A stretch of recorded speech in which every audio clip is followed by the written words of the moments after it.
more top of market money being handed out to wide receivers. How does this make us view the Packers' decision and ultimately Davante Adams' decision to move on from Green Bay and the things that led to it? Plus, we use that as a lens through which to view the Packers' offense without Davante Adams.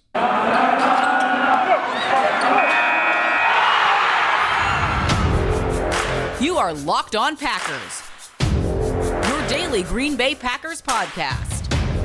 Part of the Locked On Podcast Network, your team every day.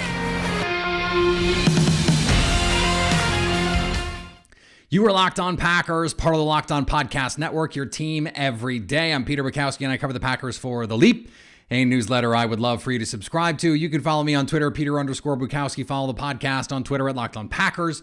Like us on Facebook. Subscribe to the podcast, iTunes, Spotify, Google Podcasts, wherever you find podcasts, you will find Locked On Packers, the #1 Packers podcast on the internet, and the show for fans who know what happened. They want to know why and how. Thanks to everyone who makes Locked On Packers their first listen every day.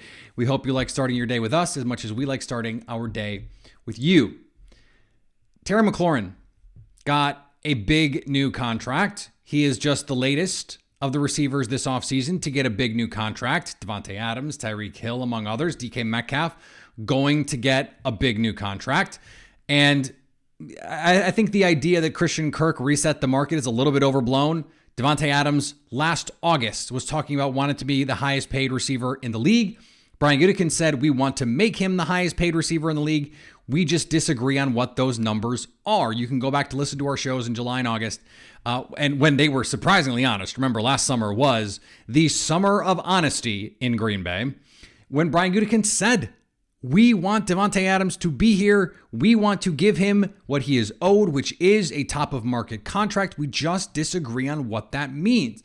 Davante wanted 28. It seems like he wanted the DeAndre Hopkins fake number. The Packers wanted to give him something less, 23, 24, 25 a year, and they were not able to get an agreement done, in part because the Packers were not willing to give Davante Adams what he wanted that fall, that summer, when it was the summer of unrest and ultimately the summer of honesty. Deebo Samuel, he's going to break all these numbers. He's going to get a bigger number than all these people. And DK Metcalf and Deebo Samuel are squinting at each other, waiting for them to make a move because each one wants the other to get paid so that they can go and say, I want $1 more. I want more than that guy got. A.J. Brown got his new contract. And now everyone's getting 20 million plus, 22, 23, 25. Now some of these millions are fake because these guys are not going to see the $40 million deals in the last years of their contract. We have to understand that. That's part of this. But right now, the Davante Adams contract looks like a bargain. It just looks, he's the best, or even just generously to everyone else, a no doubt lock top 3 receiver in the league. It's Cooper Kupp, it's Davante Adams. Frankly, I think there's a gap after that, but you could argue that the Jamar Chases and Justin Jeffersons of the world are right there. And I think if Justin Jefferson has another awesome season, if Jamar Chase has another awesome season, then they're right in that mix. They're in that tier. But I think there are 2 receivers who are just frankly better than everyone else. I think DeAndre Hopkins showed last year. He's probably not in that tier anymore. And guys like DK Metcalf, not there yet. I don't think Deebo Samuel has solidified himself there yet. One great season does not put you in that tier necessarily. More to the point, I think the fact that now that money looks, relatively speaking, like a deal, like a bargain, like good value, puts into perspective the decision that was made last offseason to not get this deal done. And Ian Rappaport, who is not just out here throwing hot takes, he's not a flamethrower, he's not just going to say stuff off the rip because he feels like it. He said that if the Packers had offered Davante Adams the contract that the Raiders ultimately offered him, or what they eventually offered him, because remember, the Packers were willing to give Davante Adams everything the Raiders were and potentially more. Davante wanted out by that point, just did not want to be there. Ian Rappaport said that the relationship could have been fixed if the Packers last summer had said, here is the money. Now, there are a couple ways that we can read that, and a couple ways we have read that over the last couple months. And there are some people who have argued that you absolutely have to have Davante Adams, and so they should have just paid it. He's the best receiver in the league. That was true after 2020. There was no reason to question it. He had been durable over the last few seasons, although, had missed some time. Missed a month in 2019, missed some time in 2020, in 2020. So, whatever. I think to a certain degree, star players are going to miss time. You live with it. I don't think that was the reason they didn't give him the money. I think the reason they didn't give him the money is, number one, they did not have a clear financial picture of the future of Aaron Rodgers. And as a result, it becomes very difficult to put these contracts together. It becomes very difficult when you don't know. And the Packers, remember, the Packers also didn't know what the CBA, what the revenue share was going to look like in 2021. They're coming off a COVID season where revenues are way down. There's no fans in the stands. There's money issues. There's cash flow issues. We can't forget that part of it. So you understand, I think, a little bit more of where they're coming from. Like, hey, Davante, look, we want to give you this contract. And presumably they did, and Brian Gutekunst said they did. Let's take him at his word for now that they wanted to get this done.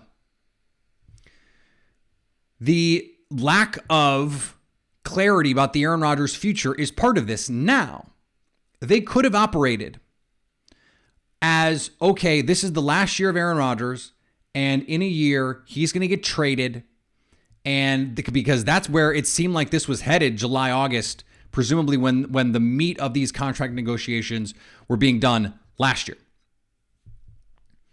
They could have just functioned under the assumption that Aaron Rodgers would not be back. Now, I think the Packers, to their credit, believed this was a relationship that was salvageable and that should be salvageable and that they should move heaven and earth to salvage it.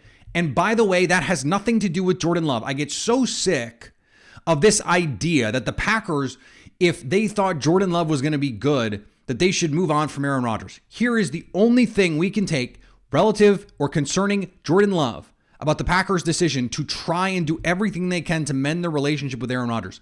They do not think Jordan Love is as good as Aaron Rodgers is right now, or next year, or the year after that, probably. And certainly they didn't think he was last year. They didn't think he was this year, and they think he's probably not going to be next year. Guess what? 30, probably 31 at least. 30 at least, probably 31 at least. Other teams, I keep screwing that up, but you get what I'm saying? Think the same way about their quarterback. They're not as good as Aaron Rodgers. Like the Chiefs probably think they have a quarterback as good as Aaron Rodgers. The Bucs might think they have a quarterback as good as Aaron Rodgers. No one else really has a discussion right now. Justin Herbert is not there yet. Joe Burrow is not there yet. And frankly, no one else after that is even close. It's Mahomes, it's Rodgers, it's Brady, and it's the rest of the league until further notice. It has nothing to do with Jordan Love. Okay.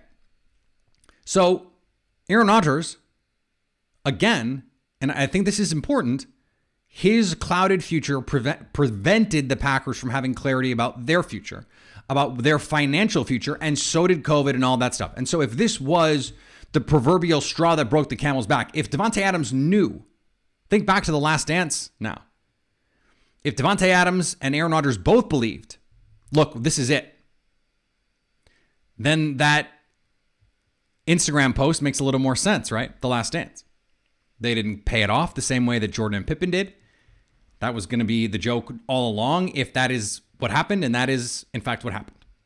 So this for Green Bay, I don't even think we need to get to what does this mean about Jordan Love? Because you'd like to have Davante Adams on one hand because he helps your young quarterback that you're invested in their success. But on the other hand, do you want to pay $25 million a year for a receiver when Jordan Love is his quarterback and you don't know anything about Jordan Love? How much does Davante Adams elevate your team? I think that says more to me about Aaron Rodgers and what they think about Rodgers.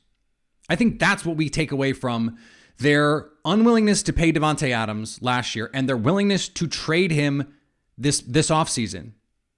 Says the most of all the things it says about everyone, the most about their faith in Aaron Rodgers and his ability to elevate his supporting cast.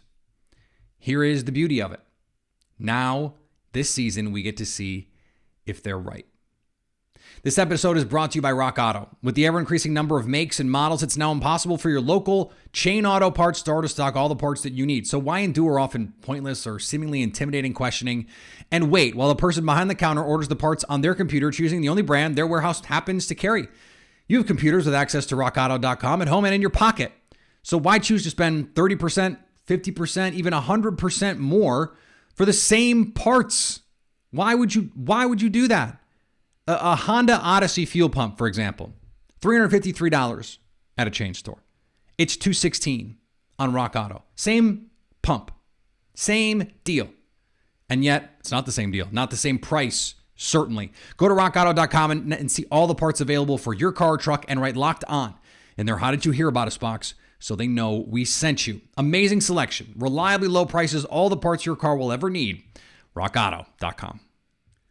So, I want to push this Davante Adams conversation forward a little bit because, we talked the other day about what the defense needed to do to make up for whatever step the offense was going to take in the wrong direction, the regression that we felt was coming. And I got some pushback from people, YouTube commenters, the notoriously even-handed YouTube commenters that are out there, and that the offense was not going to take a step back, that everything was going to be fine, that the Packers were going to make this all work there and all that stuff. Okay, fine. I think that's possible. I don't think it's the likeliest outcome, but I certainly think it's possible.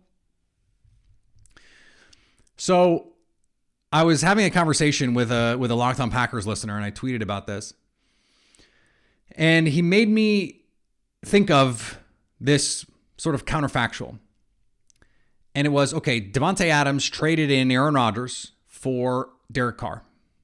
And if we're going to use a Carr example, you're trading in your Maserati or Ferrari for, like a nice car, Chevy Tahoe, like slightly used. And so if we were going to get a one-to-one comparison on, let's try and measure the impact of these two players on the other, right? So if you're Davante Adams and now you have Derek Carr, what caliber of player would you need to give Aaron Rodgers to replace Davante Adams where that flip is perfect? Where you're taking this A+ receiver and you're taking a B to B+ quarterback. Okay, bang. Who is the B to B+ receiver that you give to the A+ quarterback to make this swap sort of perfect? And I'm going to this is not just some thought experiment. I'm going to give you the reasoning why I think this is relevant in a second. And I put this out on the Twitter machine. I got a lot of interesting responses. I think I got a lot of answers that I like. What I discovered is that a lot of people think Derek Carr is a lot worse than I think he is. I think Derek Carr is a nice quarterback. I think he is somewhere between the 8th and 14th best quarterback in the league. I think there is a tier of guys, as I mentioned. There's that superstar tier. There's that next tier. Mike Sando can help me out on the quarterback tiers. The Burrows, the Herberts, the Lamar Jacksons, the Russell Wilsons in that tier. And then there's the tier where it's the Kirk Cousins, the Derek Carrs, the Dak Prescotts, the Matt Ryans. He's in that tier. Some people are going to think that that's crazy. I don't think it is. And if you look at the numbers, by the way, they back me up. Somewhere between 8 and 14 over the last couple of years. And that's without Davante Adams. So who is the analogous receiver? Some people said Christian Kirk, and I was like, well, no. Derek Carr is a good quarterback that half the league would probably trade their starters for. Half the league would say we would probably rather have Derek Carr, independent of cost, than the guy that we have. If you're the Eagles, you'd rather have Derek Carr than Jalen Hurts. If you're Washington, you'd rather have Derek Carr than Carson Wentz. If you're the Giants, you'd rather have Derek Carr than Daniel Jones, right? in Pittsburgh, they'd certainly rather have Derek Carr than the guy that they have. I think the Dolphins would rather have Derek Carr than Tua. We don't have to go through every team on the list. The Patriots, Mac Jones is cheap, and so that is helpful, and he's just a second-year player, but Derek Carr is better than Mac Jones. I don't think there's any question about that. You look at NFC teams, Derek Carr is better than Jameis Winston. He's better than whoever's going to start for the Falcons. He's better than whoever's going to start in Carolina. I just named half the league. He's better than whoever's going to start in Seattle, better than anyone who's going to start in Chicago or Detroit. TBD on Justin Fields, but what we've seen from Justin Fields so far, Derek Carr is definitely better than that guy. So then it has to be a receiver like, a little bit of age, maybe a little underrated, a guy that some people think is overrated. And the Keenan Allen was the name that initially came to mind, but I think Keenan Allen at his peak was too good. Keenan Allen at his peak was like the 5th or 6th best receiver in the league. I don't think Derek Carr has ever been that. So the name that I landed on was Tyler Lockett. Why is that interesting? Why am I doing this? Why am I torturing myself with this analogy? Is this just off-season content? Are we just filling time? No. Well, yes and no. We are, in fact, filling content, but I'm not having this discussion just to fill content. The reason I like the Tyler Lockett comparison is, number one, I've been advocating for Tyler Lockett for, 3 months? Since the trade happened, basically. I was like, wait until post June 1. Now Seattle has said, we're trying to win games. I think they're going to eventually trade for Baker Mayfield at some point. And if they don't, they're going to find out by mid-October that Drew Lock ain't it. And then I think they have to look themselves in the mirror because they're going to have to pay DK Metcalf a boatload. They've got this Tyler Lockett contract. Is he someone that at the deadline becomes available? Could the Packers go out and swoop? And could he make this easy? If the Packers offense misses no beats with Tyler Lockett, I think that tells you who is making who better. Right? Robbie Anderson. Doesn't seem like Robbie Anderson wants to be in Carolina anymore. Go get Robbie Anderson if you can. The Packers already wanted to get Robbie Anderson. Is that someone you could get at the deadline to come in and make your team a little bit better? You know what? A lot of people said Sammy Watkins. Ty Dunn did a great piece yesterday for Go Long. Go check that out and go check out our conversation from last Friday, our Summer Friday conversation about Sammy Watkins. And I think that is an interesting comp. Sammy Watkins in his prime, maybe. Bills, Sammy Watkins, maybe even Rams, Sammy Watkins is a decent Carr comp. I think Carr is better now than Sammy Watkins has been the last 2 or 3 seasons. But maybe the best of Sammy Watkins, he can be the 16th best receiver in the league or 16th most productive receiver in the league. If he plays 16 games, which by the way, he's done one time in his career, I think, it's pretty unlikely that happens. Probably gives you that kind of productivity. But this is what I'm thinking of. This is why I'm thinking of that. The Packers, in order to backfill the productivity from Davante Adams, I don't think they need the A+ productivity. And this is before you get to the idea of, I got a great question in my Twitter DMs from someone about third downs. How do you think the third downs in the red zone changes without Davante Adams? And I said, in a major way. And it's going to make you have to be more multiple. It's going to make you have to be more creative. It's going to make you have to figure things out on the fly a little bit differently. But you're not going to have double coverage on one guy all the time. And it's not going to shut down half the field in that way. Until someone else proves that they can beat you, I think teams are going to play a lot of two-shell, a lot of man coverage, and say, we dare you to beat us. And the Packers are going to have answers. Now in 2020, they did. In 2020, they killed teams that wanted to play man against them. They had man beaters for days. Dusty Evely, our pal, has written extensively about the million variations of mesh that the Packers ran just to try and create separation, to create opportunities for yards after catch. They're going to have to do all of that stuff. If you're able to manufacture the kind of productivity that gives you essentially Tyler Lockett level production, doesn't have to be from one guy, but from a group of guys. Allen Lazard gets a little bit better. Randall Cobb stays a little bit healthier, and he's going to be integrated in the offense from the jump. Amari Rodgers gives you something, anything offensively. And then Christian Watson comes in. He's got to be part of that solution to give you this Tyler Lockett level productivity. Romeo Doubs. Like I said, Allen Lazard takes a little bit of a step forward. That, I think, makes this offense, I wouldn't say regression proof, but if you get that, then they don't have to regress.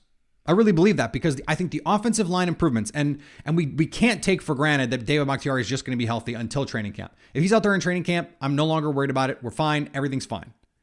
Elton Jenkins is going to be back. He's younger than David Bakhtiari was. When he had his injury, he seems to be ahead of where David Bakhtiari was at this point in his injury. And so he's going to be back on the field. And if those guys are back on the field, regardless of what happens at that right guard spot, I'm still not convinced it's going to be Royce Newman. I certainly am not convinced it's going to be Royce Newman for 8, 10 to 12 games of the season. I think one of Sean Ryan or Zach Tom is going to beat him out at some point. But I think they're going to run the ball much more effectively. I think Big Bob Tunyon, who is slated to be ready to open the season, or hopefully slated to be ready to open the season, there is hope and maybe even, dare I say, expectation that turns out to be the case, that this offense can ham and egg its way to the kind of productivity that you would want. The Tyler Lockett level of productivity. Now, no one has to be Tyler Lockett again for that to be the case, but you need some big plays. You need to find some reliability on third downs. These are, by the way, not small asks. I don't want to make it seem like this is just a given that this can happen. This is going to take some creativity. It's going to take really good coaching. It's going to take internal development. It's going to take Christian Watson and Romeo Doubs and Amari Rodgers getting on the same page with Aaron Rodgers in a hurry. It's going to mean Randall Cobb doing something that he hasn't done in a couple years, and that is stay healthy. By the way, Allen Lazard, sneaky, has not been able to play full seasons, has had injury issues of his own, missed games with COVID, etc. Now, that's not going to be, we don't think, an issue this season. So this is not a given by any means. I don't think we should treat it that way. I'm certainly not treating it that way. I'm just saying, I think that gives us a good sort of measuring stick. If you're not getting Davante Adams level production from anyone, okay, that's fine. But how much do you still need? And I think it is that sort of Tyler Lockett level. You need someone who can threaten the defense deep. You need someone who can run those intermediate routes, and you need someone who can run underneath. That is the geometry of this offense that makes it all work. I think that's true of any offense. But what you can't do is have to totally remake this offense and play the way you did against the Cardinals, where it's screens every play and it's jet sweeps and it's 30 runs a game and it's Aaron Rodgers with an 8 out of 3. Like, you can't play offense that way. So you just need, what you need is to make the pieces fit. Allen Lazard is a blocker. You got to keep doing that, and then you got to give me something more. Christian Watson, you're going to have to step right in and be able to and threaten teams down the field. Randall Cobb and Amari Rodgers, the combination of you two guys, you're going to have to win from the slot, create yards after catch. Big Bob Tunyon, you got to stay healthy, buddy, and you got to win in the middle of the field. Like, that is what they need. I know this seems, when you lay it out that way, you go, oh, wait, so you mean you need the players to do good and you need to have them help the team? Yeah, but you don't need them to be stars. You don't need anyone to be stars. You don't even need anyone to be like borderline Pro Bowl. You just need guys who can play their roles, who can make things fit. And Matt LaFleur has talked about this, and I love that Matt LaFleur thinks this way as well, because what he wants is guys to play roles at a high level. He wants high-level role players, because your star is Aaron Rodgers, and your star is your offensive line. You think about this like a basketball team. You've got your stars. Matt LaFleur is part of the star. You got your system, Matt LaFleur. You got your superstar scorer, your LeBron James and Aaron Rodgers. Your offensive line and your running backs. Your running backs, like, those are like super high-level rebounder, defender types. Your offensive linemen, I don't have a great example for that. Maybe your pass first point guard who doesn't give you a lot of offense, just sets guys up. It's pretty good. It's a pretty good metaphor. And then you've got your role players, your bench scorers, your defenders, the guys that just fit in. That's what you need from this receiver group. Make open shots when they're there. Create after the catch when you can. If it's a 3-on-2 fast break, you got to get a bucket. That's what they need from this receiver group. They don't need the superstar productivity, but they do need the pass catchers to be productive without having to change everything about your offense. Today's episode brought to you by BetOnline, your number one source for all of your betting needs and sports info. Find all the latest sports developments, league reviews, news, Major League Baseball. We've got golf. We've got MMA. We've got racing. All kinds of stuff still. There's NFL futures to bet on, NBA futures to bet on. BetOnline is your source for all of your sports wagering info, including live betting, esports, and more. BetOnline is the fastest and easiest way to check on all your favorite sports events. Head to the website or use your mobile device to learn more about the trends in action. BetOnline, where the game starts. And thanks for making Locked On Packers your first listen every day. Now go make your second listen Locked On NFL. Our national NFL experts and insiders keep fans dialed in on the biggest stories and the latest news from around the league, because the offseason doesn't mean a break in the action. All right, we're going to be back on Friday, a Summer Friday conversation coming up on deck. We've got a new piece up from Jason Hirschhorn on The Leap today, a newsletter I would love for you to subscribe to, so go check that out. Follow me on Twitter, Peter_Bukowski. Follow the podcast on Twitter at Locked On Packers. Like us on Facebook. Subscribe to the podcast, iTunes, Spotify, Google Podcasts, wherever you find podcasts, you will find Locked On Packers. And anytime you want to hit us up on the Locked On Packers fan hotline, you can do that, 920-341-3775 to stay Locked On Packers.